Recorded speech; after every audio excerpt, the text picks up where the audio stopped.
जय Dattaguru sir. जय दत्तगुरु. नाव सांगा sir तुमचं. मी प्राध्यापक खेडकर जनार्दन पाटील बा. कुठून आलात सर? मी अकोले कोतुळ आणि तसं प्रॉपर गाव माझं पाथर्डी. काय त्रास होतो सर तुम्हाला? त्रास मला माझी नस दबलेली आणि पाठीचा आणि कमरेच्या मणक्याचाही त्रास होतो. हात आणि पाय दुखतो. एक पाय पेन करायचं. एक पाय पेन. हो हो हो. डॉक्टरांनी काय सांगितलं? डॉक्टरांनी जरासा गॅप सांगितलेला आणि नसा दबलेलं सांगितलं. तुमची किती ट्रीटमेंट आहे आता सर? ही दुसऱ्या वेळा मी आलो इथे. किती दिवसापूर्वी आलो?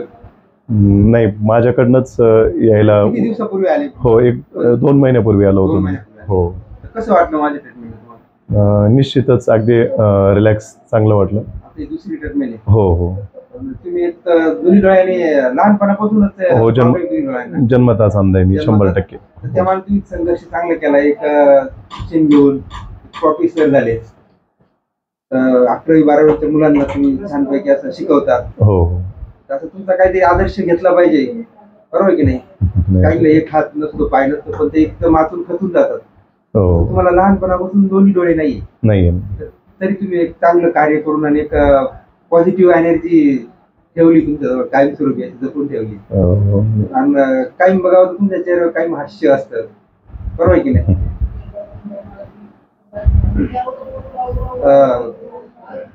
सर तुमचा एक अनुभव सांगा ना दत्ताश्रम मध्ये आल्याचा.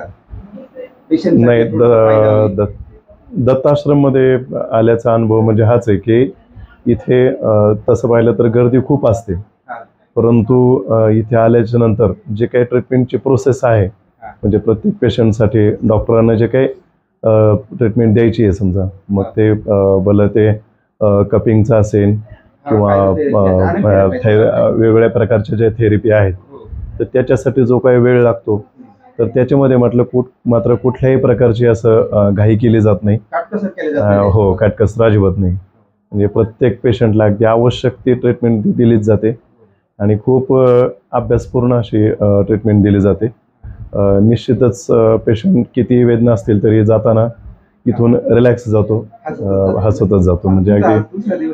हो, माझी दुसरी ट्रीटमेंट आहे, दुसरी वेळ आहे. हो, काल नंबर नव्हता लागला. काल नंबर नव्हता लागला आणि त्याच्यामुळे मग आज. परंतु एक आहे की छान आहे इथे, सोयी चांगली आहे.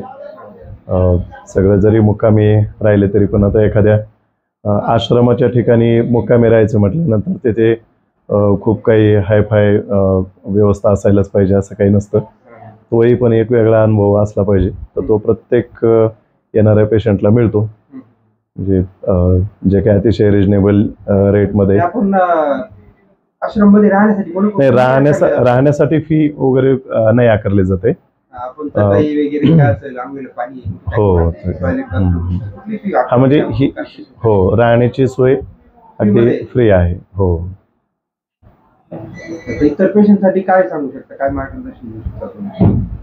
नाही, इतर पेशंटने म्हणजे आलंच पाहिजे. आता अर्थात घाई करू नये. आणि दुसरं म्हणजे की जे काही आवश्यक ती पथ्य सांगितलेली आहेत, तर ती पथ्य पाळली पाहिजेत. आणि जे काही समजा रुटीनप्रमाणे बोलवलेलं असेल, तर त्यावेळी येऊन ट्रीटमेंट पूर्ण केली पाहिजे. आपण जर अर्धवट ट्रीटमेंट घेतली तर मग मात्र थोडंसं तो आपला दोष असेल.